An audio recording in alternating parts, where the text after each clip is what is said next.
નમસ્તે વિદ્યાર્થી મિત્રો, જય હિન્દ. આપણી ચેનલમાં શોર્ટ્સ ઓફ લાઈફની ચેનલમાં એક નવું લિસ્ટ શરૂ કરી રહ્યા છીએ, જેમાં ધોરણ 11 અને 12ના ફિઝિક્સને કવર કરવામાં આવશે. અત્યારે આપણે ધોરણ 11ના ફિઝિક્સનું ગુજરાતી મીડિયમમાં અભ્યાસ શરૂ કરીશું. જે લોકોને શોર્ટમાં રિવિઝન કરવું હોય તેના માટે આ વિડીયો ખાસ ઉપયોગી બની રહેશે. અને જે લોકોની પરિસ્થિતિ સારી નથી હોતી, આર્થિક પરિસ્થિતિ, તો તેઓ પણ આ વિડીયો જોઈને થોડું જ્ઞાન મેળવી શકે છે અને બીજી પાઠ્યપુસ્તકમાંથી તૈયારી કરી શકે છે. તો ઘણા બધાના ડિસ્કશન કરતાં આપણને એવું જાણવા મળે છે કે ફિઝિક્સ ઘણા બધાને ટફ લાગતું હોય છે, અને છે પણ ખરું થોડું, અને લેન્ધી પણ છે, અને આપણે એને બહુ સરળ ભાષામાં ભણીશું. તો પહેલાં એ જોઈ લઈએ કે ભૌતિક વિજ્ઞાન એટલે શું. ફિઝિક્સ એનું ગુજરાતી થાય ભૌતિક વિજ્ઞાન. તો ભૌતિક વિજ્ઞાન એટલે શું? તો ભૌતિક એટલે કે જેને આપણે કદાચ જોઈ પણ ન શકાય પણ એનો અનુભવ કરી શકાય, એવા બધા સિદ્ધાંતોનો અભ્યાસ કરીશું. જેમ કે આપણે બસમાં જઈ રહ્યા છીએ, પરંતુ જ્યારે બ્રેક લાગે છે ત્યારે આપણે આગળ નમી જઈએ છીએ. બાઇકમાં જઈએ, બ્રેક લગાવીએ છીએ તો આપણે આગળ નમી જઈએ, ચૂકી જઈએ છીએ. તો એ ચૂકી જઈએ આપણે, જે એની પાછળ જે બળ લાગે છે એ જડત્વનું બળ છે.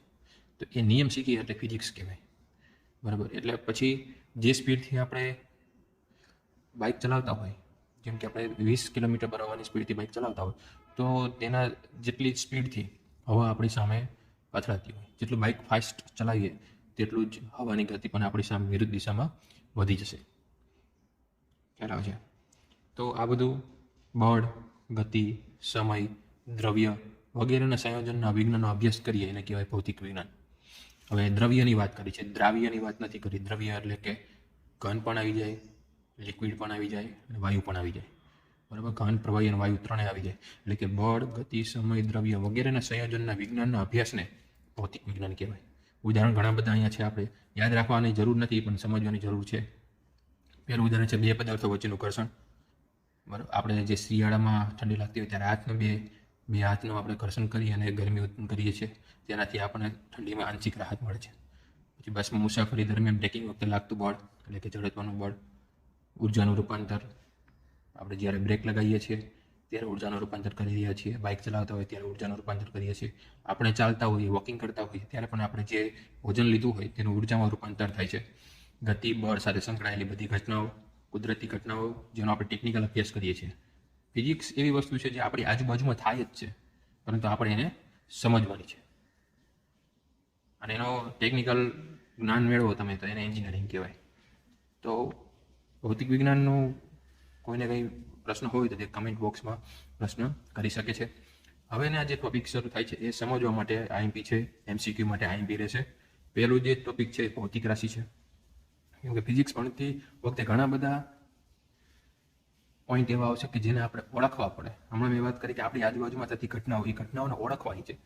એનો કોઈ એકમ હોય, એની કોઈ સંજ્ઞા હોય, એનું કોઈ મૂલ્ય હોય. તો આ બધું મૂલ્ય, ઘટના, રાશિ, ઘટના છે, સંજ્ઞા છે, એનું મૂલ્ય છે, એ સમજવું હોય તો આપણે પહેલાં ભૌતિક રાશિ સમજવી જરૂરી છે. ભૌતિક રાશિ એટલે શું? કે કુદરતી માનવ સર્જિત ઘટનાનું વર્ણન માટે મૂળભૂત ખ્યાલને ભૌતિક રાશિ કહે છે. જેમ કે હવા ચલવી, તો હવા ચાલે છે તો આપણે એને કંઈક મૂલ્ય તો આપવું જોઈએ ને, કે 50 કિલોમીટર પર અવરના સ્પીડથી હવા ચાલે છે.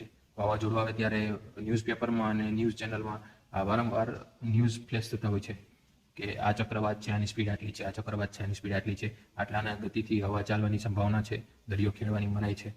તો હવાને ચાલવી એને કંઈક મૂલ્ય આપણે બતાવવું પડે, અથવા એનો કોઈ એકમ આપવો પડે, તો એને ભૌતિક રાશિ કહેવાય. વીજળી થવી, કાગળ પર લખવું, બરાબર. વાહનની ગતિ ઓળખવી, વાહન જતું હોય તો આપણે એમ કહીએ ને, એક્સિડન્ટ થયું હોય ત્યારે આપણે શું કહીએ તો કે 50ની સ્પીડથી વાહન ચાલતું તો અથડાઈ ગયું, 20ની સ્પીડથી વાહન ચાલતું તો અથડાઈ ગયું. અથવા રેસ ચલાવીએ અથવા કોઈ નવું બાઇક લઈએ, નવી ગાડી લઈએ તો મેક્સિમમ સ્પીડ લખેલી હોય. એટલે એક ભૌતિક રાશિને ઓળખવાનો એકમ છે કિલોમીટર પર અવર, અને એ ભૌતિક રાશિ કઈ કહેવાય? વેગ કહેવાય, કે કેટલા સ્પીડથી એ વાહન ચાલી રહ્યું છે. પછી વજન ઉપાડવા બળની જરૂરિયાત, જેમ કે લીવરેજ. હવે કોઈ મોટો પથ્થર પડેલો છે તો આપણે એને હાથથી ના ઉપાડી શકીએ, એના માટે આપણે નીચે લોખંડનો સળિયો ફિટ કરીને તેને ઊંચકી શકાય છે. તો આ એક પ્રકારની ભૌતિક રાશિ છે, સમજવી બહુ જરૂરી છે. તો ભૌતિક રાશિના ટોટલ બે પ્રકાર પડે. એક છે મૂળભૂત ભૌતિક રાશિ અને બીજું સાધિત ભૌતિક રાશિ. તો મૂળભૂત ભૌતિક રાશિ કોને કહેવાય? તો કે એ આ એવું પોઈન્ટ છે, આ એવો રાશિ છે કે જે એકબીજાથી સ્વતંત્ર હોય, એટલે કે એકબીજાને કંઈ લેવા દેવા નથી. જેમ કે લંબાઈ અને દ્રવ્યમાન. તો કે લંબાઈ એટલે કે મીટર, પહોળાઈ ઊંચાઈ, દ્રવ્યમાન તો એ બંનેની વચ્ચે લંબાઈમાં ફેરફાર થાય તો દ્રવ્યમાનમાં ફેરફાર ના થાય, દ્રવ્યમાનમાં ફેરફાર થાય તો લંબાઈમાં ફેરફાર ના થાય. એ બે વચ્ચેનો કોઈ સંબંધ નથી.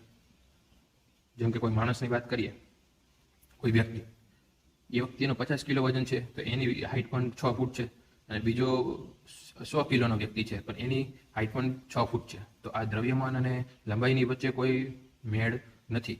એમાં 50ની જગ્યાએ 60 કિલો થાય તો એની લંબાઈમાં કંઈ ફેરફાર થવાનો નથી. એટલે કે લંબાઈ અને દ્રવ્યમાન એકબીજાથી કેવા છે? સ્વતંત્ર. તો એવા પ્રકારની રાશિને ભૌતિક રાશિને કેવી કહેવાય? મૂળભૂત ભૌતિક રાશિ કહેવાય. પછી આવે છે સાધિત ભૌતિક રાશિ. સાધિત એટલે સાધિત કરેલું, સાબિત કરેલું, મેળવેલું. ક્યાંથી મેળવેલું હોય? તો કે મૂળભૂત ભૌતિક રાશિમાંથી મેળવેલું હોય. એટલે કે જે રાશિ મૂળભૂત ભૌતિક રાશિ પરથી બનાવેલ હોય તે બધી ભૌતિક રાશિને સાધિત ભૌતિક રાશિ કહેવાય. બરાબર છે. એટલે કે એક રાશિ બીજી રાશિ પર નિર્ભર કરે છે. આમાંથી ઘણા બધા MCQ પૂછાઈ શકે છે. વ્યાખ્યા તરીકે પણ પૂછાઈ શકે છે અને ઉદાહરણ તરીકે પણ પૂછાઈ શકે છે. નીચેનામાંથી કઈ ભૌતિક રાશિ મૂળભૂત ભૌતિક રાશિ નથી અથવા છે? નીચેનામાંથી કઈ ભૌતિક રાશિ સાધિત છે અથવા નથી? વેગ છે, પ્રવેગ છે, બળ છે, કાર્ય છે, કાર્ય ત્વરા છે. તો આ બધા ઉદાહરણ એવા છે કે જે સાધિત છે, તે કોઈ બીજા એકમમાંથી બનેલા. જેમ કે વેગની વાત કરીએ, વેગ હમણાં જ વાત કરી બાઇક અને ગાડીની સ્પીડની વાત, તો વેગનો એકમ છે કિલોમીટર પર અવર, બરાબર, અથવા મીટર પર સેકન્ડ પણ તમે કહી શકો છો. મીટર અને સેકન્ડ બંને ઉપર આધાર રાખી વેગ. મીટરમાં ફેરફાર થાય તો પણ વેગમાં ફેરફાર થાય, સેકન્ડમાં ફેરફાર થાય તો પણ વેગમાં ફેરફાર થાય, કલાકમાં ફેરફાર થાય તો પણ વેગમાં ફેરફાર થાય, વેગમાં ફેરફાર થાય તો પ્રવેગમાં ફેરફાર થાય, બરાબર, પ્રવેગમાં ફેરફાર થાય તો બળમાં ફેરફાર થાય, બળમાં ફેરફાર થાય તો કાર્યમાં ફેરફાર થાય. આવી રીતે બધા રાશિ જે છે એકબીજા પર આધારિત છે, એકબીજા પર નિર્ભર છે. એટલા માટે આ બધી રાશિને સાધિત ભૌતિક રાશિ કહેવાય છે. પછી આવે છે આ ભૌતિક રાશિને ઓળખવા માટે આપણે એકમની જરૂર પડે. જેમ કે આપણે શાક બજારમાં જઈએ, શાક માર્કેટમાં, તો બટેકા લઈએ તો બટેકા એમ નથી કહેતા જેટલા આપો એટલા આપો. આપણે એને કહીએ કે 500 ગ્રામ આપો, કિલો આપો, બરોબર છે. તો એક કિલો શું છે? એનો એકમ છે. કોનો? તો જેટલો જથ્થો આપણે લીધો છે બટેકાનો, તો એ જથ્થાની ભૌતિક રાશિ છે. એની ભૌતિક રાશિને ઓળખવા માટે આપણે એને એકમ આપીએ છીએ, એને કહેવાય કિલોગ્રામ. તો જે ઉપરની મુજબ જે કંઈ પણ ભૌતિક રાશિ છે એને દર્શાવવા માટે એકમની હંમેશા જરૂર પડે. કોઈ જ રાશિ એવી હોય જે એકમ વગરની હોય, બરાબર છે. તો જેટલી પણ ભૌતિક રાશિ, મૂળભૂત ભૌતિક રાશિ હોય કે સાદી ભૌતિક રાશિ હોય, તેને દર્શાવવા માટે શેની જરૂર પડે? હંમેશા એકમની જરૂર પડે. જેમ કે ઉદાહરણ આપેલું છે 1 કિલો સફરજન.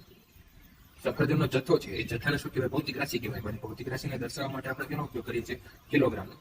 કિલોગ્રામ એ કોનો એકમ છે? દળનો એકમ છે. દળ શું છે? રાશિ છે. અને કિલોગ્રામ એનો એકમ છે. એકમના અંગ્રેજીમાં યુનિટ્સ કહેવાય. તો એકમની વ્યાખ્યા આપણને પૂછાઈ શકે છે અથવા MCQમાં ખાલી જગ્યા પૂછાઈ શકે છે. ભૌતિક રાશિના પ્રમાણિક માપને એકમ કહે છે. પ્રમાણિક માપ એટલે સર્વ સ્વીકૃત, બધાએ સ્વીકૃત કરેલું. દરેક વૈજ્ઞાનિકોએ, દરેક દેશે, અલગ અલગ કન્ટ્રીમાં અલગ અલગ સિસ્ટમ ચાલતી હોય તો દરેકે પ્રમાણિત કરેલું હોય, ઓથોરાઇઝ કરેલું હોય. ઓથોરાઇઝ કરેલા માપને એકમ કહે છે. આપણે એમનો કહીએ 1 લીટર સફરજન આપો, 1 લીટર બટેકા આપો, આપણે એ કિલોમાં જ કરીએ છીએ, બરાબર. તેનું પ્રમાણિક માપ છે. જથ્થાનો દળ છે, દળ. તો દળને આપણે મેસેજમાં રાખવાનું આવે, માપન કરવાનું આવે કિલોગ્રામ. ભૌતિક રાશિના પ્રમાણિક માપને એકમ કહે છે. અને જે એકમ વિશે શું કરવામાં આવે છે? પ્રમાણિત કરવાની વાત કરી હતી. આવે છે કે ભૌતિક રાશિના માપનની ચોક્કસ આધારભૂત રીતે પસંદ કરેલ આંતરરાષ્ટ્રીય માન્યતા ધરાવતું પ્રમાણભૂત માપેલું છે એકમ.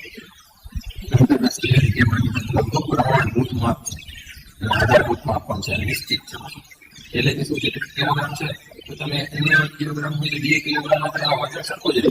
એટલે કિલોગ્રામ વજન આપો પછી અમેરિકામાં 1 કિલોગ્રામ વજન આપો એ સરખો જવાબ આવે, કેમ કે આંતરરાષ્ટ્રીય રીતે સ્વીકૃત છે. આજે પણ કિલોગ્રામ ચાલે, ત્યાં પણ કિલોગ્રામ ચાલે, બીજા દેશમાં પણ કિલોગ્રામ ચાલે.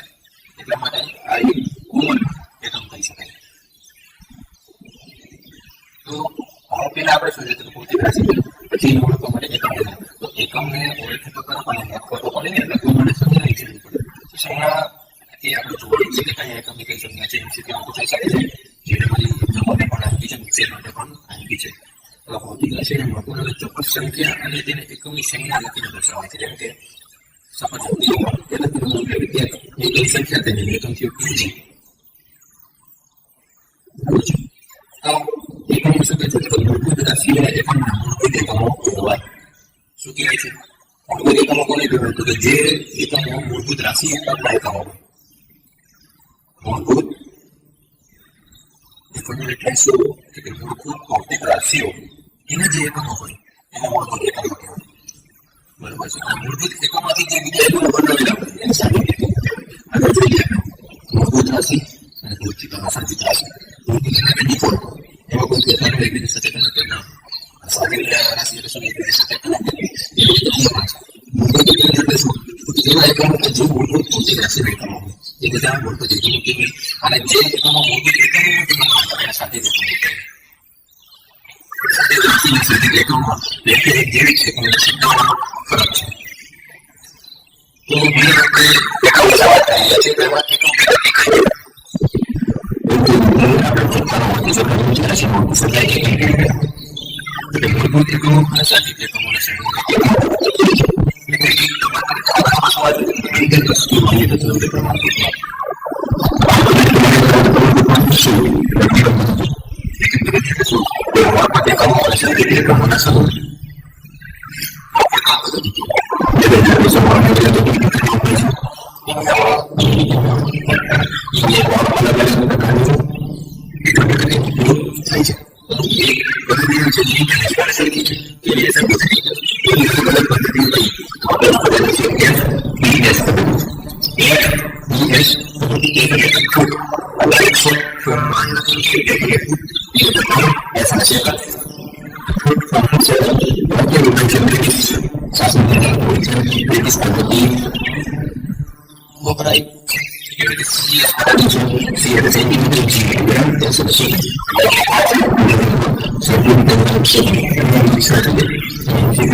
સિસ્ટમ પદ્ધતિને શું કહેવાય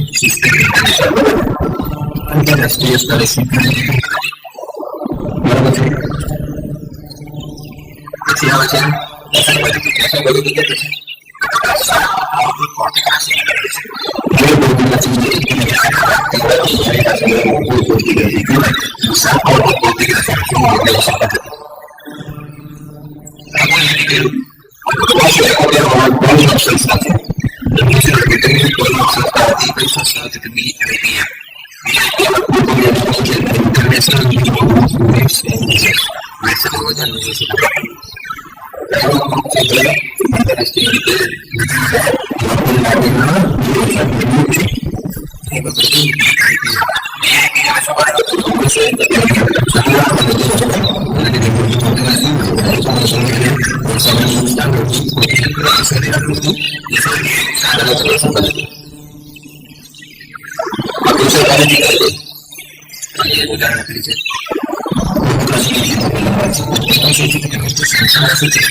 એટલે સમતલ કોણ એટલે શું નક્કી કરીશું. સૌથી પહેલું એટલે કે ડી થીટા ડી ક્યાંથી આવ્યો તો કે નાના નાના ખૂણાઓ ભેગા કરીને એક મોટો ખૂણો બને. તો આખો મોટો ખૂણો સમજવો અઘરો પડે, એટલા માટે નાનો ખૂણો લીધો છે. નાનો ખૂણો એટલે નાનો એવો ભાગ લીધો છે. અહીં નાનો એવો ભાગ અહીંયા બતાવેલો છે. નાનો એવો ભાગ કઈ રીતે બતાવેલો છે તો કે આ વર્તુળનું કેન્દ્ર ઓ છે, આર એની ત્રિજ્યા છે, અહીંયા પોઈન્ટ એ છે. હવે એથી બી તરફ જઈએ, એથી બી તરફ જઈએ. બીનું અંતર આપણને ખબર નથી કેટલું જવું, એટલે આપણે અહીંયા એસ લીધેલો છે સ્પેસ, અને આગળ ડી લાગેલો છે. એટલે નાનું નાનું અંતર ભેગા કરીને મોટું એક વર્તુળ બને, એટલા માટે નાનો એવો ભાગ એટલે ડી એસ. બરાબર છે. અને આ જે બી ભાગ જે છે, બી પોઈન્ટ કેન્દ્ર સાથે જોડી દઈએ તો એ અને બી વચ્ચેનો જે ખૂણો બને એને નાનો ખૂણો કહેવાય ડી થીટા. ઓ અને એની વચ્ચેનું અંતર છે આર એટલે કે ત્રિજ્યા. એ અને બીની વચ્ચેનું માપ છે ડીએસ. ડીએસ એટલે કે વર્તુળની ચાપ. બરાબર, આવી ઘણી બધી ચાપ ભેગો કરો એટલે એક વર્તુળ બને. હવે નાની નાની ચાપ ભેગી કરો, A B, B C, C D, D E, એવી રીતે આખી બધી વર્તુળની ચાપ ભેગી કરો એટલે એક વર્તુળ બને. બરાબર છે. તો આ રીતે કન્સેપ્ટ લીધેલો છે સમતલ કોણનો. તો સમતલ કોણ સમજવા માટે આપણે એક આકૃતિ દોરવી પડશે. કઈ રીતે આકૃતિ દોરીશું તો ઓ થી એ એક આર અંતરનું અંદાજિત લાઈન દોરી દઈશું. એ થી બી પરિઘના મદદથી ચાપ લગાવીશું બી સુધી. બી ને પોઈન્ટ અને ઓ ને જોડી દઈશું. વચ્ચેનો ખૂણો ડી થીટા આપવાનો છે અને એ અને બી વચ્ચેના અંતરને ચાપને ડીએસ વડે બતાવવાનું રહેશે. તો અહીંયા મારે ડી થીટા માપવું હોય, ડી થીટા માપવું. ડી થીટા એટલે શું? ડી થીટા બરાબર ડીએસના છેદમાં આર. ડીએસના છેદમાં આર એટલે કે શું? વર્તુળના ચાપ અને ત્રિજ્યાના ગુણોત્તરને સમતલ કોણ કહે છે. સાઇન થીટા, કોસ થીટા જે તમે શીખી ગયા હોય ને એના પર જ છે આખું. સામેની બાજુ છેદમાં કર્ણ કે જે રીતે તમે સમજતા હોય. વર્તુળના ચાપ અને ત્રિજ્યાના ગુણોત્તરને સમતલ કોણ કહે છે. સમતલ કોણ સમજવા માટે શું છે કે વર્તુળની ચાપ કઈ? એ બી. અને વર્તુળની ત્રિજ્યા કઈ? તો કે એ ઓ એ. એ બે વચ્ચેના ગુણોત્તરને શું કહેવાય? સમતલ કોણ કહેવાય. એટલે કે ડી થીટા ઇક્વલ ટુ ડીએસના છેદમાં આર અને એટલે કે ચાપના છેદમાં ત્રિજ્યા. તો આનો એકમ શું થાય? સંજ્ઞા તો ખૂણો છે, ડિગ્રી. બરાબર, ડિગ્રી એસા એકમ છે. અને પૂરક ભૌતિક રાશિ એટલે રેડિયન. ડિગ્રીમાંથી રેડિયન બને. 1 degree, 5 degree, 90 degree, 45 degree, 180 degree હોય ને એમાંથી આપણે રેડિયન તરીકે લખી શકાય. એ એની પૂરક ભૌતિક રાશિ છે. ખૂણાની ભૌતિક રાશિ શું છે? મૂળ પૂરક ભૌતિક રાશિ રેડિયન છે. ડી થીટા ઇક્વલ ડીએસ છેદમાં આર એટલે કે સમતલ કોણનો એકમ શું છે? રેડિયન. સમતલ કોણનો સંજ્ઞા ડી થીટા છે અને એકમ એનો થઈ ગયો રેડિયન. એની વ્યાખ્યા થઈ ગઈ ચાપના છેદમાં ત્રિજ્યા. ચાપ કેટલી છે? ડીએસ કેટલી છે? ત્રિજ્યા કેટલી છે? આર છે. બરાબર. તો હવે અહીં સમતલ કોણની વાત કરી કે ચાપ અને ત્રિજ્યાના ગુણોત્તરને સમતલ કોણ કહે છે, એને રેડિયન કહેવાય. તો એક રેડિયન એટલે શું? તો કે જેટલી ત્રિજ્યાની લંબાઈ હોય એટલી જ પરિઘની લંબાઈ હોય. બરાબર.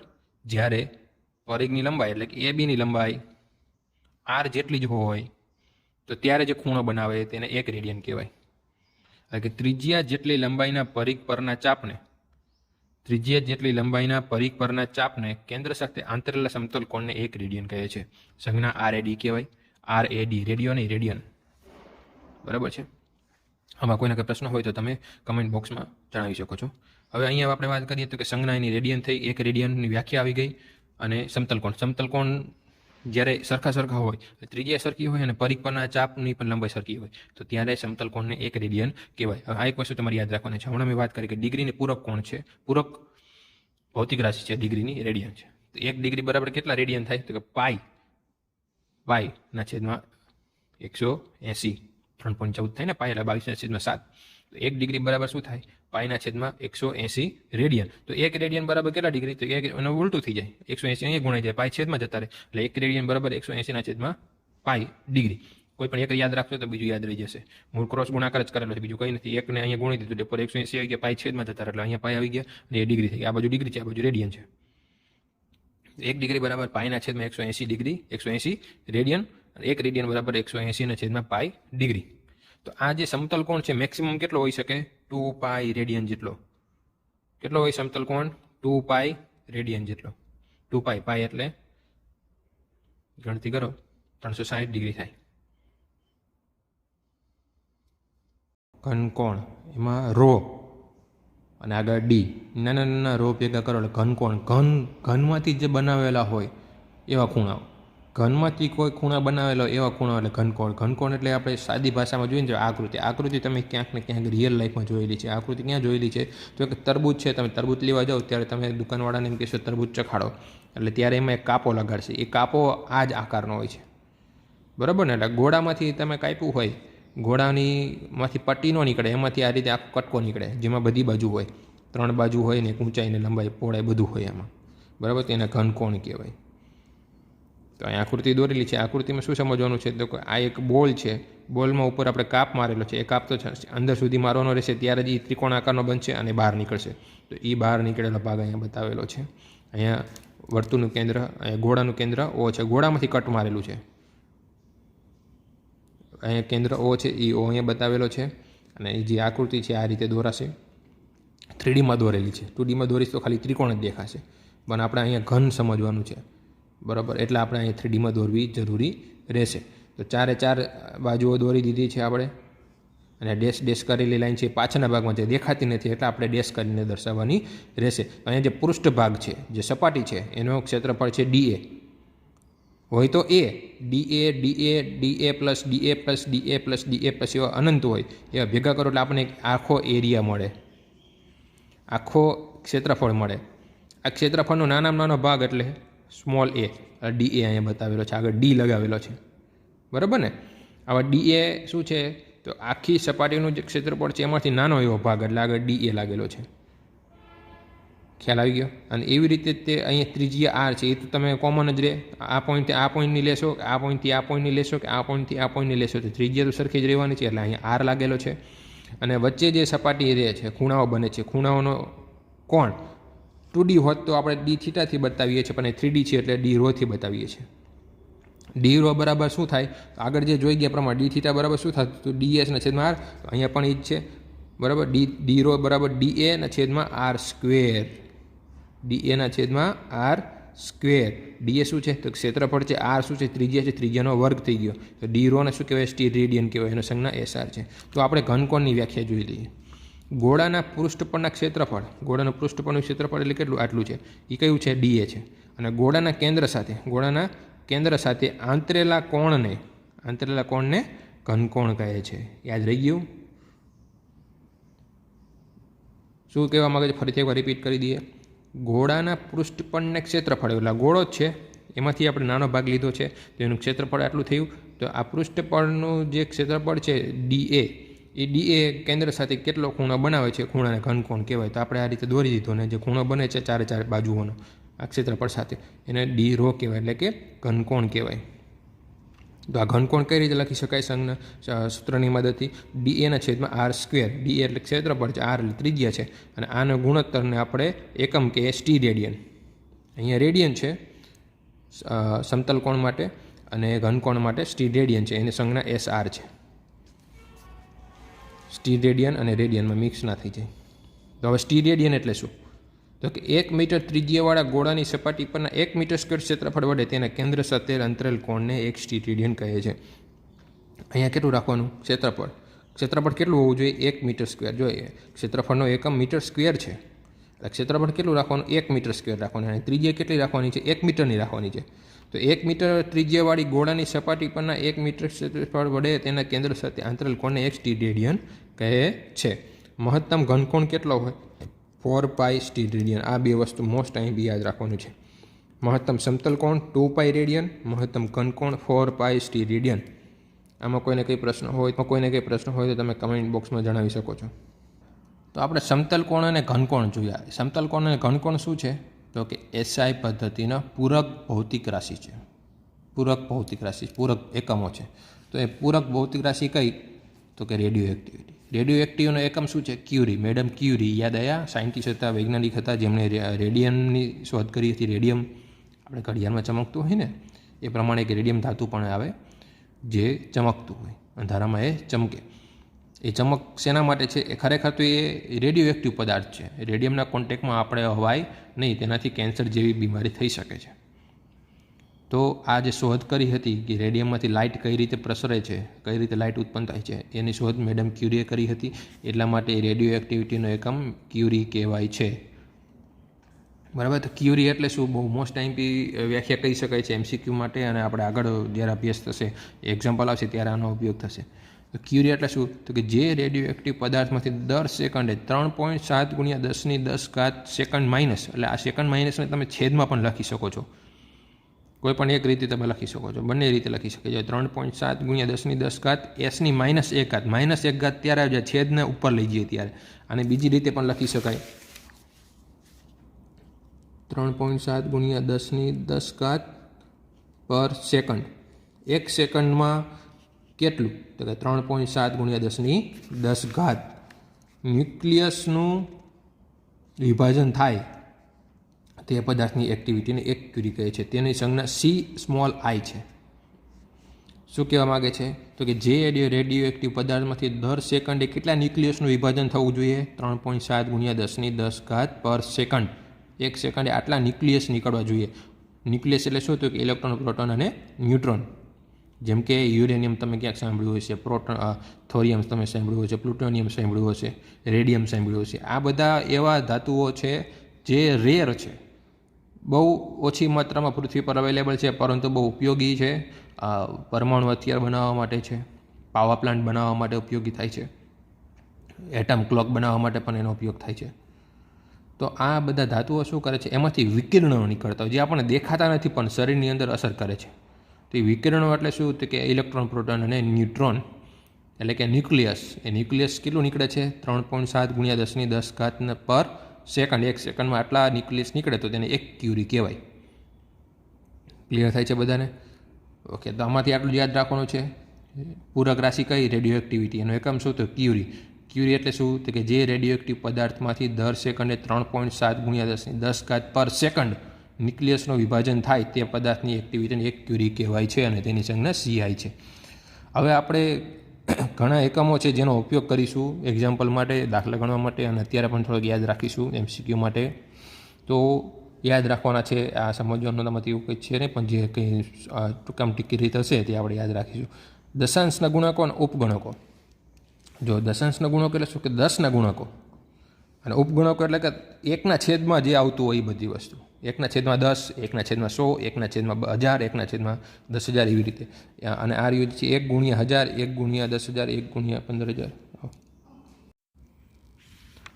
તો એકમના દશાંશ ગુણકો કયા કયા? તો કે કિલો. કિલોને કઈ સંજ્ઞામાં બતાવે? કે. તો એને એકમ દશાંશમાં કઈ રીતે? તો 1000. 1000ને આપણે ટૂંકમાં લખવું હોય તો 10⁻3 લખી શકાય. 1000ને આપણે ટૂંકમાં લખવું હોય તો 10⁻3 છે. એવી રીતે મેગા છે તો એકની પાછળ 6 મીંડા લાગે. એકની પાછળ કેટલા મીંડા લાગે? 6 મીંડા લાગે, એટલે એને આપણે 6 લગાવીએ છીએ. એવી રીતે ગીગા છે, એકની પાછળ 9 મીંડા લાગે, એટલે આપણે 10⁻9 યાદ જ રાખવાની છે બધી વસ્તુ. 3ના ગુણાંકમાં વધતા જાય. જો 3, 6, 9, 12, 15, 18. મેગા એટલે M, 10⁻6 ગીગા એટલે G, 10⁻9 ટેરા એટલે કે T, ટેરાબાઇટ આવે ને. 10⁻12 પેટા, P, 10⁻15 એક્સા, E, 10⁻18. એમાં આ બે છે એકદમ સિમ્પલ છે, ડેકા અને હેક્ટો. ડેકા એટલે DA, 10⁻1 એટલે કે 10, અને હેક્ટા એટલે H એટલે 10⁻2. હવે આપણે જેમ કાંઈ ઉદાહરણ આપીએ, અહીંયા એક ઉદાહરણ આપું તમને, તો કે મારે 5000 છે, એને મારે લખવું હોય તો 5 ગુણ્યા 10⁻3 લખી શકાય. બરાબર ને? એટલે ટૂંકમાં છે, ટૂંકમાં લખવા માટે આનો ઉપયોગ થશે. પછી આ ઉપગણકો. ઉપગણકો એટલે કે જે નાની રકમ હોય. આ બધી રકમ કેવી છે? નાની છે. આ રકમ કેવી બધી છે? મોટી રકમ છે. તો કે ડેસી એટલે કે ડી. ડી એટલે 10⁻1 એટલે આને આ રીતે લખી શકાય 1/10. ડેકા ડીસી એટલે ડી, 10⁻1. તો 1/10 લખી શકાય. સેન્ટીમીટર છે. સેન્ટીમીટર, જો અહીંયા મીટર લાગે તો મીટર, ખાલી સેન્ટી છે. સેન્ટીમીટર એવું નથી લખેલું, બરાબર? ખાલી સેન્ટી શબ્દ વાપરેલું. સેન્ટી એટલે શું? 10⁻2. આને આ રીતે લખે 1/100 આ રીતે લખી શકાય. પછી મિલી તો 1/1000 લખી શકાય. એવી રીતે માઇક્રો. માઇક્રોનો મોસ્ટ આઈમ્પી છે મ્યુ છે. મ્યુ આને કહેવાય. 10⁻6 છે. Nano N, 10⁻9. Pico P, 10⁻12. Femto small f, 10⁻15. આનો બહુ ઉપયોગ થશે આગળ. એટો A એટલે 10⁻18. તો આ જે આખી સિસ્ટમ છે એ યાદ રાખવાની રહેશે કે ક્યારે કિલો, મેગા, ગીગા, ટેરા, મિલી, માઇક્રો, નેનો એમાં કઈ રીતે સંજ્ઞાઓ છે, એના 10ની કઈ રીતે ઘાત લાગશે. એક વખત આની પ્રેક્ટિસ કરી લેવાની રહેશે. આમાં પણ જુઓ તમે 3/3ના ગુણાંકમાં છે 1, 2, 3, 3 ને 3, 6 ને 3, 9, 12 ને 15 ને 18 છે. આમાં પણ એ રીતે જ છે 1, 2, 3, 6, 9, 12, 15, 18 એક સરખી જ છે, પરંતુ માઇનસ પ્લસમાં ફેર છે, એટલે વેલ્યુ ઘણી બધી બદલાઈ જશે. હવે અમુક અહીંયા તમારે અમુક રૂપાંતરણ યાદ રાખવું પડશે. 1 મિનિટ બરાબર 60 સેકન્ડ, 1 કલાક બરાબર 60 મિનિટ. મિનિટ એટલે કેટલી સેકન્ડ? તો કે 60 સેકન્ડ. 60 ગુણ્યા 60 કરી એટલે 3600 સેકન્ડ આવે. એવી રીતે એક દિવસ એટલે કેટલી કલાક? તો 24 કલાક. તો 24 ગુણ્યા 3600 સેકન્ડ. એક દિવસમાં કેટલી સેકન્ડ હોય? 3600 સેકન્ડ હોય. એટલે 24 કલાક ગુણ્યા 1 કલાકમાં કેટલી સેકન્ડ હોય? 3600 સેકન્ડ હોય. તો કલાક બરાબર 3600 મૂકી દીધા. 24 ના 24 છે એટલે એક દિવસની અંદર કેટલી સેકન્ડ હોય? 86,400 સેકન્ડ. એવી રીતે 1 ડિગ્રી બરાબર π/180 રેડિયન એ આપણે આગળ શીખી ગયા છીએ. 1 લીટર બરાબર 10⁻³ મીટર ક્યુબ. 1 ટન બરાબર 1000 કિલો એટલે 10⁻³ કિલો કેજી લખવામાં આવે છે. 1 બાર બરાબર કેટલા પાસ્કલ? પાસ્કલ શું છે? બાર. અને પાસ્કલ કેટલો દબાણ છે? દબાણનો એકમ શું છે? બાર અને પાસ્કલ. બાર અને પાસ્કલ જે છે દબાણનો એકમ છે. તો બાર બરાબર શું છે? Mega pascal. મેગા એટલે 10⁶ પાસ્કલ. 10⁶ પાસ્કલ. આગળ જોઈએ ને, મેગા એટલે 10⁶ તો અહીંયા મૂકેલા છે. પછી ક્વિન્ટલ. ક્વિન્ટલ એટલે 100 કિલોગ્રામ. એક રહી ગયું. 1 ક્યુરી બરાબર 3.7 ગુણ્યા 10⁻10 પર સેકન્ડ. તો આવી રીતે ના લખો હોય તો S⁻1 કરીને પણ લખી શકાય. 1 એટમોસ્ફિયરિક દબાણ એટલે કે વાતાવરણનું દબાણ. આપણી આજુબાજુનું જે વાતાવરણ છે એનું દબાણ કેટલું હોય? 1 એટમોસ્ફિયરિક હોય. એને પાસ્કલમાં કઈ રીતે લખાય? 1,01,325 પાસ્કલ. એને ટૂંકમાં લખવું હોય તો 1.013 ગુણ્યા 10⁵ પાસ્કલ પણ લખી શકાય. આની હવે